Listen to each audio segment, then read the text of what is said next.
जनता नहीं, जनता तय करेगी किसकी बनाएगी अपनी सरकार। चुनाव से पहले चुनाव की बात।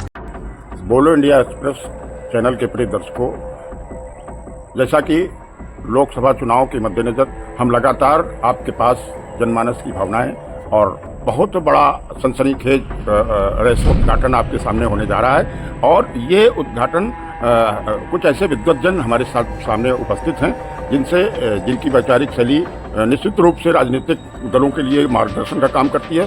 और बीच में आज की चौपाल में एक ऐसे दार्शनिक और बहुत ही महान व्यक्ति संगतपुर के धनीराम कुशवाहा जी और जगदीश कुरील जी और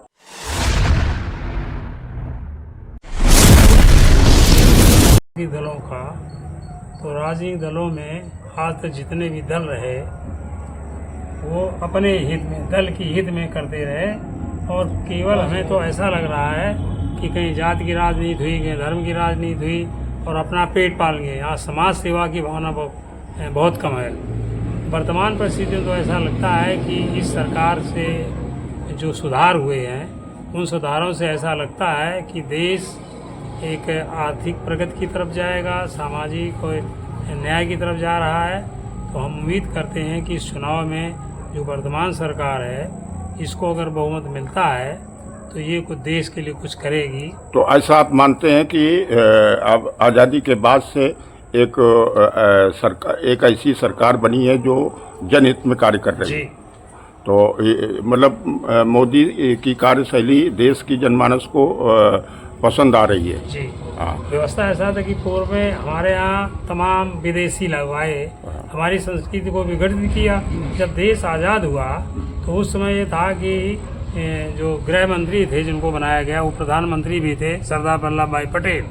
और सरदार वल्लभ भाई पटेल के पक्ष में बहुमत भी था, उनमें योग्यता भी थी। लेकिन मैं तो कहूँगा कि एक जातिगत आधार पर पंडित जवाहरलाल नेहरू को प्रधानमंत्री बनाया गया और उनसे ज़्यादा योग्य आदमी को पटेल को प्रधानमंत्री नहीं बनाया गया। तो जातिगत व्यवस्था इस देश का नासूर है। नासूर है ये। और ये अगर अच्छा, ये इसमें आपने बहुत समय देखा है जी, कुछ परिवर्तन नजर आ रहा है आपको? हाँ, देश की आज़ादी के बाद जब संविधान बना तो काफ़ी लोग पढ़े लिखे, जागरूकता आई, अंतर आ रहा है, काफ़ी परिवर्तन हुआ, छुआछूत कम हुई, ऊंच नीच कम हुआ, समानता आई। लेकिन अभी बहुत कुछ काम करने की ज़रूरत है।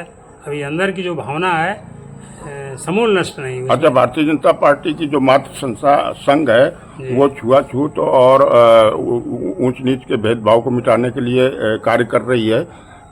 कितना सक्सेस हो रही है, सफलता मिली है? जानते हैं कि इस जब से प्रधानमंत्री मोदी आए, इनके पूर्व जितने भी प्रधानमंत्री या मंत्री या जो भी आए तो अंबेडकर को कोई भाव नहीं दिया। अंबेडकर को ये मान कर चले कि उनकी छवि को कैश कराया। हाँ, उनको छवि को तो कैश कराया, लेकिन उनको ये मान के चले यहाँ के लोग, ज्यादातर लोग, कि वो एक हरिजन था, छोटी जाति का था। उनके विचारों को भी छोटा माना गया और महत्व नहीं दिया। वर्तमान सरकार आती है, वर्तमान सरकार ने जरूर किया कि अम्बेडकर जी बहुत विद्वान थे, मैं भी मानता हूँ, उनको महिमा मंडित किया। हाँ, एक और घटना आ जाती याद, इसलिए अम्बेडकर का याद करना जरूरी है। देश का जब बंटवारा हुआ जी, तो अंबेडकर जी ने कहा कि देश का बंटवारा नहीं हो सकता, क्योंकि जिस तरह एक शरीर होता है और उसके अंग को अलग नहीं किया जा सकता है, उसी तरह से हिंदुस्तान का बंटवारा नहीं किया जाता जी।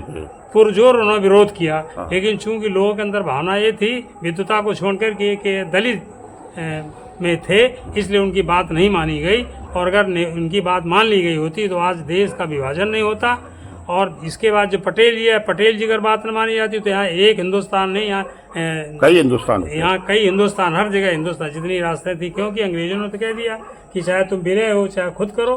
तो उसमें बहुत बड़ा योगदान रहा सरदार वल्लभ भाई पटेल को। मुझे इस बात का दुख है कि इतने माहिर आदमी को, इतने योग्य आदमी को केवल उसके जात के आधार पर उसको प्रधानमंत्री नहीं बनाया गया। इसके बाद भी उस व्यक्ति ने अपने कर्तव्य का पालन किया। अच्छा, मोदी जी लगातार हमें लगता है कि जो भी उपेक्षित रहे महान पुरुष, उनको महिमा मंडित का कार्य कर रहे हैं। नहीं, उनकी एक तो मानता कि जब वो पहले प्रधानमंत्री बनकर मेंबर बन करके गए तो उन्होंने सबसे पहले उन सीढ़ियों को नतमस्तक किया, दंडवत किया। और उन्होंने कहा ये संविधान के प्रति अपनी आस्था व्यक्त की और ये कहा कि ये मंदिर है और इसके मंदिर की रक्षा करनी चाहिए। तो मेरा ख्याल है 10 साल करीब उनको प्रधानमंत्री काल में होते हैं, उन्होंने देश के लोगों की प्रतिष्ठा बढ़ाने का काम किया, घटाने का। वो सभी वर्ग, वो भी कहते हैं सर्वांगानी विकास, सबका साथ सबका विकास, मतलब ये है हमारे यहाँ न कोई छोटा है न कोई बड़ा है। दूसरी एक और घटना। अच्छा, एक आरोप मोदी जी पर लगातार लग रहा है जी। कि अगर ये तीसरी बार आ गए तो ये संविधान बदल देंगे और आरक्षण खत्म कर देंगे। ये बड़ा मुद्दा है, क्या कहेंगे आप? मुद्दा तो हम ये कहना चाहेंगे, जब 1975 से 77 के बाद में इंदिरा जी ने इमरजेंसी लगा दी और इमरजेंसी में जितने नेता थे सब जेल में डाल दिए गए, लोकतंत्र को की हत्या कर दी। नहीं, लोग डाल दिया और 5 साल की और 6 साल कर दिया। तो उस समय देश संविधान नहीं गया, न लोकतंत्र खतरे में पड़ा।